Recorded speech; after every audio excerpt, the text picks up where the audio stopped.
The desert mirage that fooled Napoleon, Egypt campaign. 1798. They said Napoleon's army could conquer anything, until the desert itself rose to fight him. 1798. Egypt. The horizon burns gold, and 35,000 French soldiers march into a silence so vast it swallows their footsteps. Their uniforms gleam, their banners ripple, but already, thirst gnaws at their discipline, and the sun begins its quiet war. Then it appears a miracle, a lake, glittering just ahead. Soldiers cry out, drop their packs, and stumble towards salvation. Officers shout, maps unfold, logic fades. The water dances closer with every step, and then vanishes. Nothing. Only heat, dust, and death staring back. But this was no accident of nature. This mirage, this cruel illusion, would twist Napoleon's strategy, fracture his command, and lure his men straight into the jaws of their enemy. What happened next?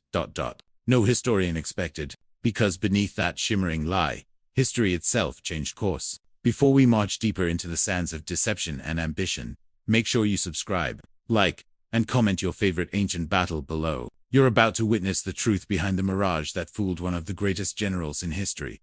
Now, let's begin. Sand, steel, and silence. The air tasted of salt and iron the morning Napoleon stepped onto Egyptian soil. Behind him, the Mediterranean shimmered like a blade catching its last light. Ahead lay nothing, only a pale emptiness stretching to infinity. The city of Alexandria crouched behind its walls, ancient and brittle, as if it too were holding its breath. They came ashore in silence at first, boots sinking into sand, still wet from the tide. 35,000 soldiers, engineers, and dreamers, each carrying the weight of Europe's ambition. The cannons rolled behind them like thunder chained to wheels. The tricolor snapped in the wind, and the sun burned so high it felt closer than God. Napoleon's voice cut through the heat, steady, almost cold. Egypt is ours, he said. But even he could taste the lie forming in his mouth. Egypt was no prize waiting to be claimed. It was an ordeal, a test of will, a land that devoured arrogance grain by grain. Alexandria fell within hours. French bayonets glinted down narrow alleys, and echoes of gunfire rolled across minarets, older than any Paris church. Yet victory felt hollow. The wells were few, the cisterns brackish. Men drank, gagged, and drank again. Horses collapsed where they stood. The wind carried sand like knives that found the cracks in every uniform. By dusk, triumph had dried into thirst. Napoleon rode among them that night, his cloak flapping like a dark banner. He said little. He never did when doubt approached. The stars above the desert were unlike any in Europe, closer, crueler, endlessly watching. He studied them as if they were maps drawn by the divine. At dawn, orders came. March for Damana, then Cairo. The Nile would quench them. The land would yield, or so he told them. The column began to move, stretching mile after mile, a serpent of blue coats and brass glints crawling inland. The drums beat a rhythm that kept fear from settling in men's chests. Yet by the second day, the rhythm began to falter. The ground shimmered. The air bent. Distance itself seemed to liquefy. By noon, the horizon blurred into something that looked alive. Men shaded their eyes. Was that water? The first rumor ran faster than any horse. A lake ahead. Fresh water. Officers barked at them to hold formation. But the word water cut through command like a miracle. Soldiers started humming, smiling, something none had done since they left the coast. Even the horses snorted, as if they, too, could smell the promise of relief. Napoleon halted his horse. His aides clustered near, maps fluttering like wounded birds in the wind. No lake is marked there, Batier muttered. Then the map is wrong, said another. Napoleon squinted through his spyglass. Indeed, there it was, glinting expanse, stretching wide under the burning sun, blue as heaven itself. He didn't speak for a long moment. Then, quietly, we'll see soon enough. They pushed forward. The lake stayed ahead, never nearer, always breathing just beyond reach. The sun climbed higher. Men began to stumble. Tongues swelled. Powder spoiled in the heat. The shimmering surface danced mockingly, and the laughter that had begun an hour before turned into curses. It was the desert's trick, an old, merciless joke called Mirage. But the soldiers didn't know it yet. They believed. Desperation is a kind of faith. By mid-afternoon, the illusion began to collapse. The water melted into waves of air, leaving only dunes. The disbelief was physical. Men dropped to their knees, digging at the sand as if they could still reach it, cursing the earth for betraying them. Napoleon said nothing. He simply watched. That night, They found a true well, a shallow pit, brimming with mud-stained water.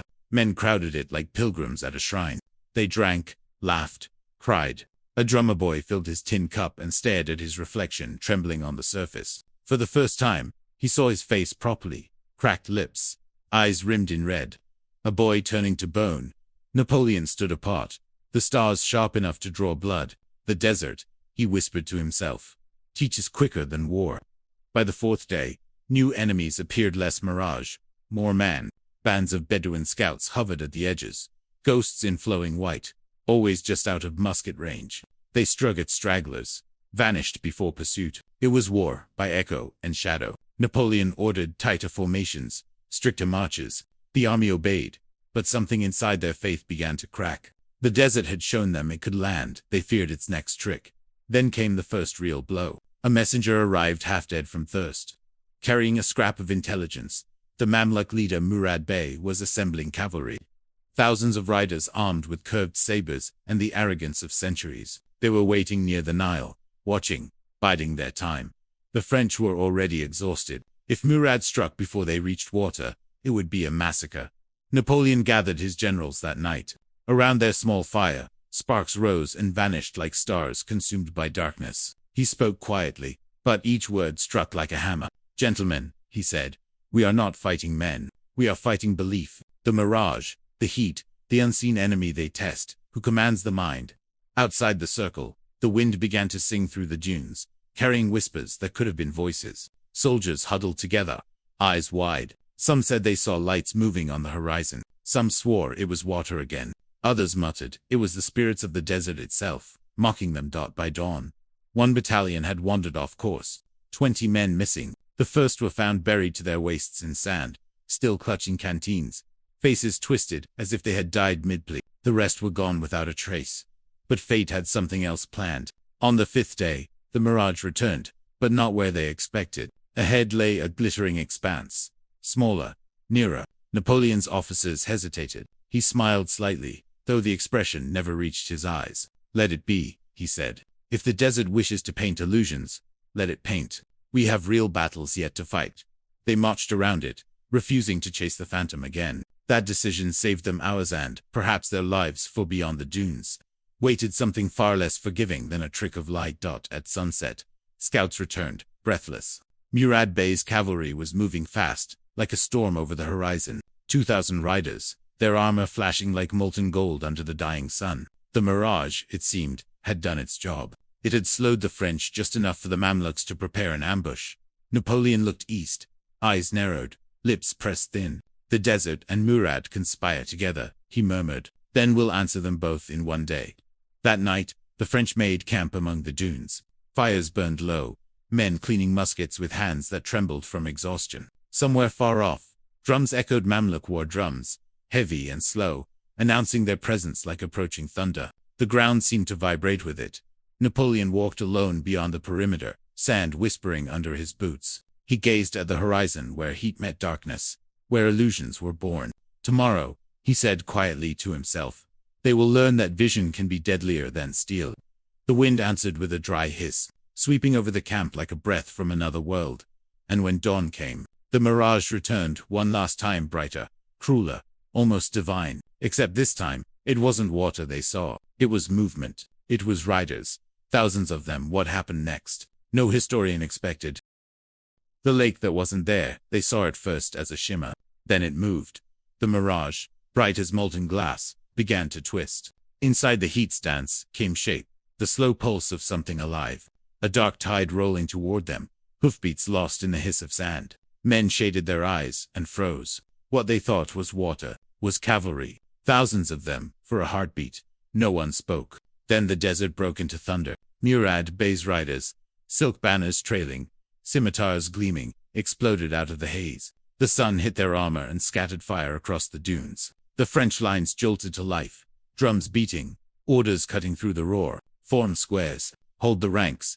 Napoleon rode forward through the chaos, his face expressionless, his eyes fixed on the storm coming toward him. Behind him, the wind caught the tricolor and snapped it like lightning. Around him, panic clawed at the edges of discipline, but his voice sliced through it like steel. "Steady, steady." Let them come. The Mamluks charged with the fury of men who owned the land, the sky, and the legends of centuries. They had ruled Egypt for 700 years by the sword, and now these pale foreigners dared to cross their sand. Drums rolled. The ground shook up, but the French had learned something from the Mirage. They no longer trusted what they saw, only what they could command. The first wave hit like thunder. On iron muskets roared. Smoke boiled up, and the air turned white with powder and screams. Horses crashed against bayonets. Riders fell. Sabers flashed in arcs of sunlight and blood. The Mamluks circled, trying to break the formation, but the squares held small fortresses of men and willpower. In the center of one square, a young officer named Despero pressed a trembling drummer boy's hands down on the drum. "Keep the beat," he said quietly. "If the beat stops, the line breaks." The boy nodded, eyes wide, and began to play again, each strike echoing like a heartbeat inside the storm. Napoleon watched from a rise, calm as if observing an experiment. He knew fear was more deadly than bullets. His army had tasted illusion once already, the Mirage, and survived. Now he would turn that same lesson against his enemies. "They see us as ghosts," he muttered. "Let's become one." Hours passed. The sun burned high and merciless. The battlefield shimmered with heat and blood. By afternoon, the Mamluks broke off, dragging their wounded away, leaving the sand littered with bodies, banners, and shattered pride. But victory here brought no joy, only another mirage. The French were still lost in a desert that played tricks on their senses. That night, the survivors camped near what they believed to be a lake. Moonlight rippled across what looked like silver water. Calm and wide. Exhausted men dropped their muskets, tore off boots, and staggered toward it. "Wait," cried an officer, but it was too late. The first soldier plunged forward and fell face first into sand. The lake dissolved into dust. The laughter that followed was broken, the kind that comes from the edge of madness. Napoleon stood at the crest of a dune, watching. His thoughts were not on the false lake, but on what the desert was teaching him. The Mirage had fooled even him once, but perhaps it could fool his enemies too. He ordered scouts to map the terrain, every hill and hollow, not for navigation, but for deception. "The desert is our ally," he told his staff. "We only need to make it lie for us, not against us." And it worked. Days later, Murad's riders approached again, seeing French columns scattered, apparently lost, wandering toward a glittering horizon. They charged, believing the French were fleeing, but when they crested the dunes, they saw nothing but rows of cannon waiting behind the shimmer. The trap sprung like clockwork. Volley after volley tore through the charge. Horses tumbled. Banners fell. The same Mirage that had mocked the French now became their weapon, an invisible wall between illusion and slaughter. When the smoke cleared, the dunes were silent again. But the victory came at a cost no one could count. The march to Cairo still lay ahead, 80 miles of sand and fever. Men began to die not from battle, but from the air itself. The wind carried sickness. Wounds refused to heal. Food spoiled. Salt burned their tongues raw. Every horizon looked the same, a cruel promise of relief that never came. Sometimes at night, the soldiers whispered about the Mirage. Some said it wasn't just heat, it was something else. The spirits of the desert, ancient ghosts from Pharaoh's time, testing those who dared trespass. One man swore he saw faces in the sand, watching them as they slept. Another claimed to hear whispers calling his name from the dunes. Napoleon dismissed it as fatigue, but even he felt the weight of unseen eyes. One evening, as the sky turned copper, he rode out alone beyond camp. The air shimmered, and again, that lake appeared, perfect, blue, still. For a long time, he stared at it, knowing it wasn't real. Yet it pulled at him, just the same. It was beautiful, impossible, like a vision of power itself. He whispered, "Even illusions have purpose, if you learn how to use them." Behind him, the wind shifted, carrying the faint sound of movement. He turned. Through the rising dust came a single rider, moving fast, cloak whipping in the twilight. "General," the scout shouted, breath ragged. "The enemy. They've regrouped near the Nile. Thousands, maybe more." Napoleon smiled faintly. "Then Cairo waits behind the storm," he said, "and the desert gives us one last test." He turned back to the lake, but it was gone. The sands were empty again. That night, as the campfires flickered, lightning rippled along the far horizon, not from rain, but from battle already beginning beyond sight. The Mamluks were waiting near the pyramids now, their campfires forming rings of fire against the night. The French soldiers watched from afar, silent. "The Mirage fooled us once," said a sergeant quietly. "Now it shows us the future." Another spat into the dust. Then I hope the future bleeds like the past. Napoleon rode between the rows of his men, stopping only to say a few words. Tomorrow, you will see the pyramids. The oldest eyes on earth will watch us fight. Make them remember us. A murmur ran through the ranks. Fear mixed with pride. They had followed him across Europe, across seas, and now into the very furnace of the world. But none knew if they would ever leave it. When the dawn came, it arrived red as fire. The desert smelled of gunpowder and wind. Somewhere ahead, Murad Bey's army waited, glinting like a second sun beneath the shadow of the pyramids. The French marched forward, drums echoing, the horizon rippling with heat and prophecy. And far behind them, half buried in the sand, the Mirage shimmered again, as if laughing, because the desert had one final illusion left to play. What happened next? No historian expected. Murad Bey rides the light. The desert was trembling long before the first cannon fired. Dawn bled over the dunes like molten gold, and out of that glare came the sound, a slow, rhythmic thunder, the heartbeat of 10,000 hooves. Dust rose in a wall that swallowed the horizon, and within it glittered armor, jewels, and curved blades flashing like suns caught in a whirlpool. Murad Bey was coming. Napoleon watched from his horse at the edge of the plain. Ahead lay the Nile. Beyond it, the great pyramids, those silent witnesses to every empire that ever thought itself immortal. 40 centuries looked down upon you, he murmured to his men, not as poetry, but as command. If they were to die here, it would be beneath the gaze of history itself. The Mamluks moved like lightning, wearing silk. Murad rode at their head, tall, proud eyes burning under a white turban, crusted with dust and sweat. Around him, his riders shouted the name of God, their voices rolling across the plain like thunder, chasing thunder. They believed speed was invincible, that French discipline would melt before their fury. But Napoleon had learned the rhythm of the desert. He knew patience could kill faster than rage. He arranged his army into giant squares, 6 of them, each a living fortress. Infantry formed the walls, artillery crouched in the corners, cavalry hidden within. When viewed from above, they looked like islands of order floating on a sea of chaos. The Mamluks saw those squares, and laughed. They hide like turtles, Murad scoffed. Then we'll break their shells. He raised his sword, and the desert roared to life. The first charge came like a tidal wave. Horses pounded through the dust. Their riders leaned low, sabers drawn, eyes wild. The French guns waited silent, unblinking. Then, at exactly 100 paces, the air erupted. A sheet of flame tore across the front ranks. The first riders vanished in smoke. The second collided with the fallen. The third tried to pull away but found no space to turn. The earth shook under the weight of broken bodies and splintered hooves. Still, they came. Murad's men wheeled and struck again from the flank. But the French squares pivoted smoothly, walls of bayonets glinting like a mirror of steel. The Mamluks hit and slid off, leaving streaks of red in the sand. Each volley echoed off the pyramids, rolling back like the voice of ancient gods. Inside the squares, it was hell. The smoke was thick enough to taste, sweat and powder stinging every breath. A lieutenant stumbled past with half his sleeve burned away, laughing because he was still alive. The drummer boy from Damana kept beating, his hands blistered, his rhythm steady as a clock. Fear turned into fury, and fury into focus.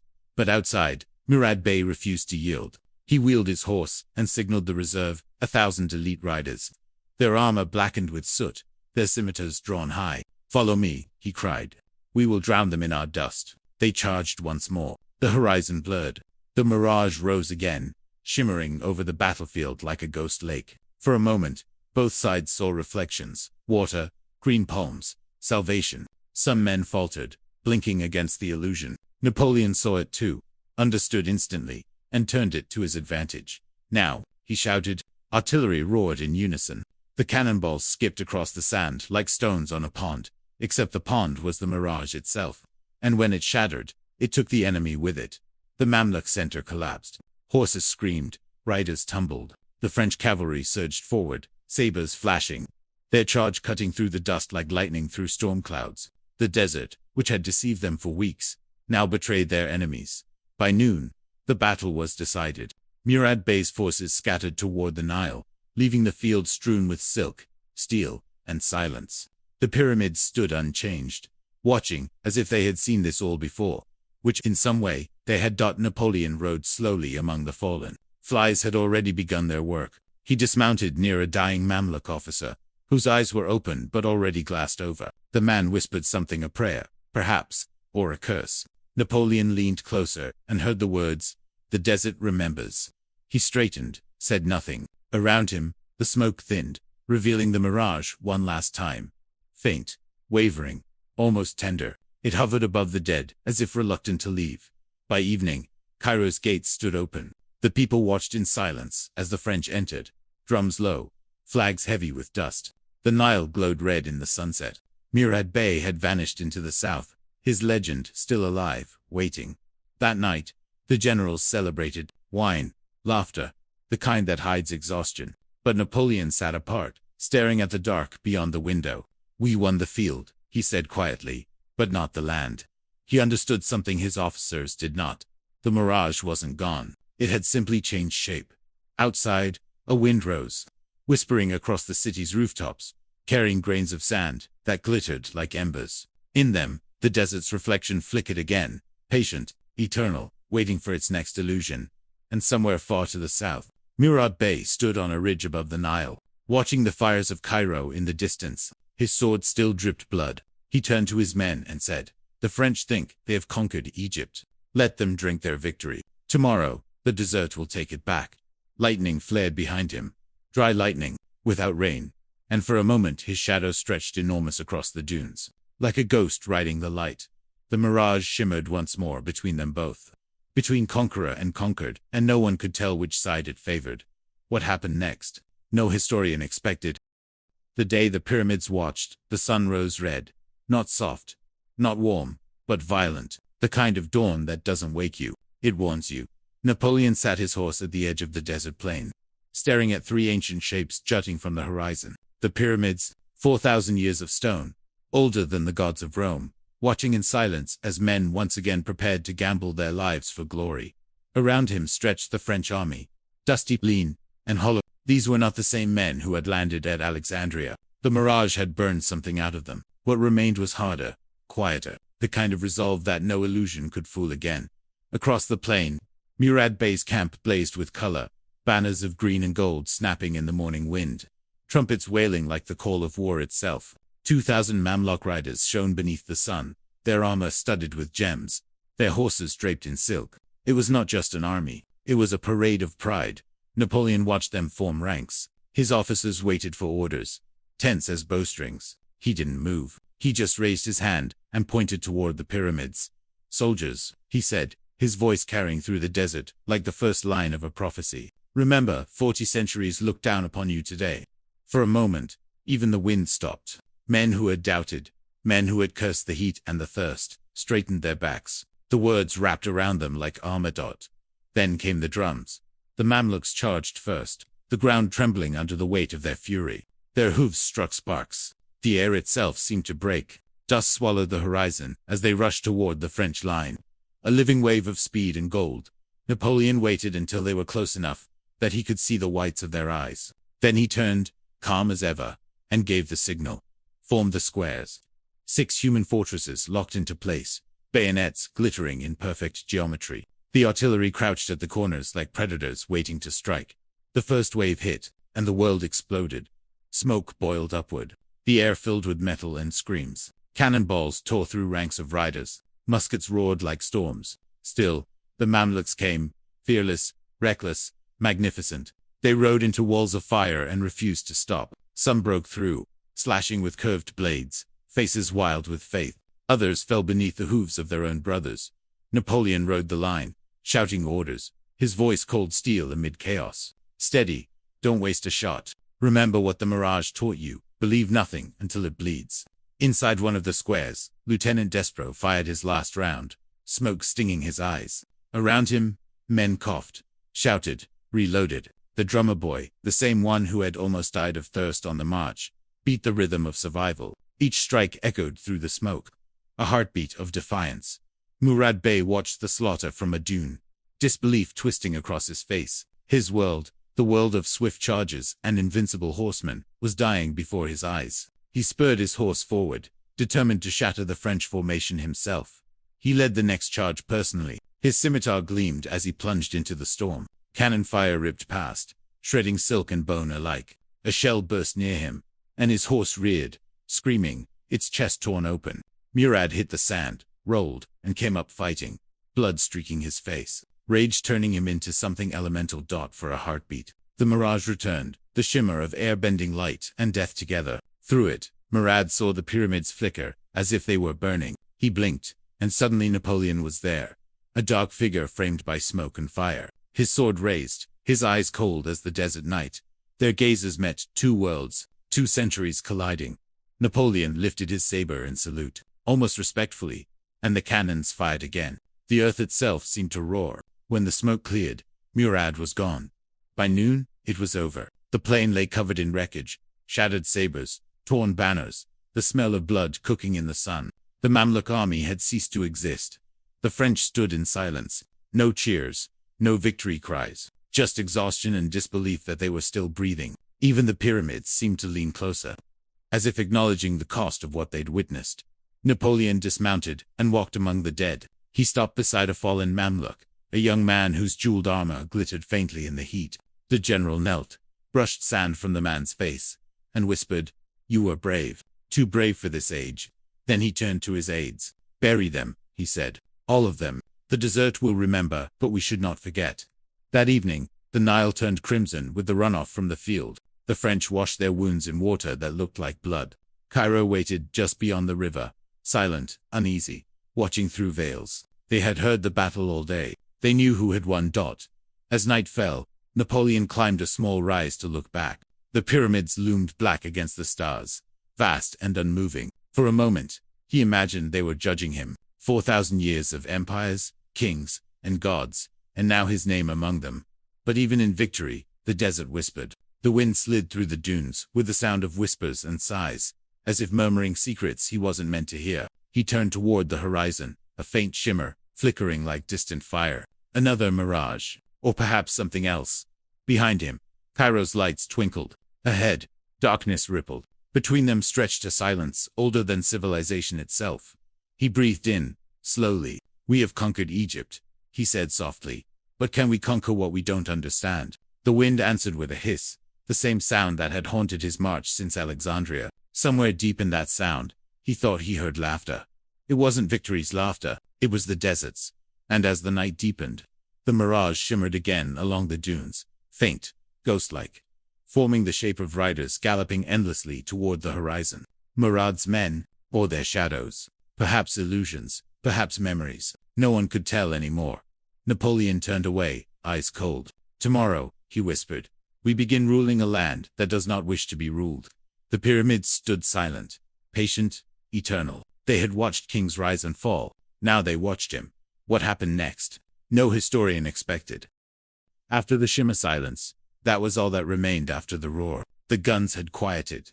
The horses gone. The dust settled. The desert, once again, belonged to itself. Cairo opened its gates in surrender. The French entered like ghosts, too weary to celebrate, too haunted to rest. The same men who had crossed oceans, who had fought beneath the eyes of the pyramids, now walked through narrow streets that smelled of incense and fear. The people watched from behind shuttered windows, faces expressionless. They didn't see liberators. They saw intruders wearing victory like a mirage. Napoleon rode in silence through the city. Minarets gleamed like spears of gold. And from somewhere distant, the muezzin's call floated through the evening air. The sound was haunting, not defiance, not welcome, but something older, sadder. It was the voice of the land itself, reminding every conqueror that they were only visitors. He stopped at the citadel and looked down at the city, bathed in red sunset. "We have conquered Egypt," one of his aides whispered. Napoleon didn't answer. His eyes were on the desert beyond, where the dunes glowed like dying embers. "Have we?" he murmured. "Or has it conquered us?" The mirage had not left him. Even here, amid the noise of Cairo, he would glimpse it, a shimmer at the edge of sight. Sometimes it looked like a lake, sometimes a line of riders, sometimes nothing at all. But always it lingered, always it waited. Weeks passed. Orders were sent. The army fortified positions along the Nile. French scholars explored temples, measured obelisks, mapped stars. The mission was turning from conquest into curiosity, the birth of archaeology itself. And yet, the soldiers grew restless. Rumors spread like sand in the wind. Uprisings in the south, British ships off the coast, Cairo itself stirring beneath the surface. Then came the revolt. It began with whispers in the market, then knives in the night. Within hours, the city was on fire. Mobs surged through the streets, drums beating, voices shouting for vengeance. The French garrison fought block by block. Smoke swallowed the skyline. Flames licked the domes of mosques. The Mirage, it seemed, had returned, not of water this time, but of victory itself. Dissolving into smoke, Napoleon commanded from the roof of a palace, watching the chaos below. Cannon fire shook the walls. "The land rejects us," said one officer. Napoleon's jaw tightened. "Then we will teach it obedience." The order went out. Streets were cleared by great rebel strongholds flattened. The revolt was crushed in a day, but the silence that followed was worse than the noise. It was the silence of resentment, deep and enduring. That night, Napoleon walked alone through the ruins. Cairo's air was thick with ash and memory. In a burnt alley, he found a broken water jar reflecting the moon. He stared at the reflection and saw, for a heartbeat, the same lake that had haunted him since the march, still, blue, impossibly real. He reached down, touched the surface, and his fingers met only dust. He laughed, a low, bitter sound. "Even now, you mock me," he said to the air. "Even victory is a mirage." Behind him, a voice spoke, one of his scientists. A quiet man named Monge. "Perhaps the desert is showing you something, General." Napoleon turned. "And what's that?" "That the eye believes what the heart desires most." For a moment, neither spoke. Then Napoleon looked back toward the dunes. "I desired empire," he said softly, "but maybe it was never there to begin with." Monge hesitated. "History will remember this, sir. The battle, the pyramids." Napoleon cut him off. "History remembers the illusion, not the truth."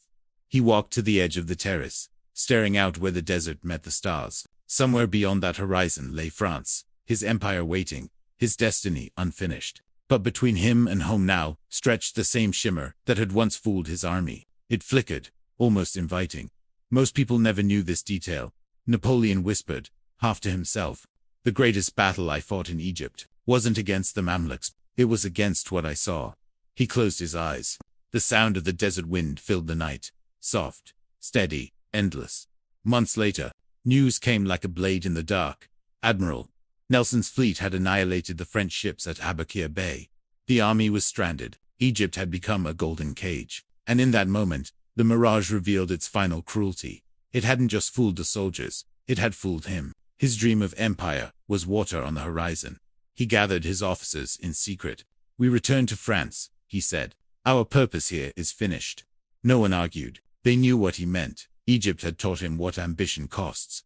As they prepared to leave, Napoleon stood one last time at the edge of the desert. The sun was setting, turning the dunes to fire. He remembered the thirst, the illusions, the shimmering lake that had led them astray. And for the first time, he bowed his head, not in defeat, but in understanding. "The desert," he said quietly, "is the mirror of power. It shows you what you want, and then it shows you the truth."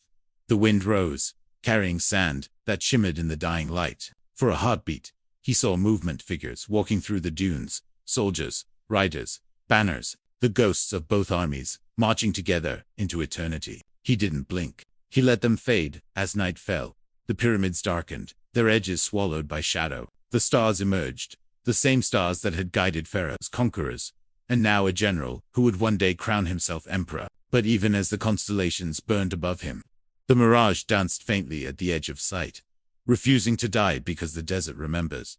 And so, on that blood-soaked sand, an illusion became legend. Empires rose from it. Stories fed on it. But in the heart of every soldier who marched through that furnace, one truth remained.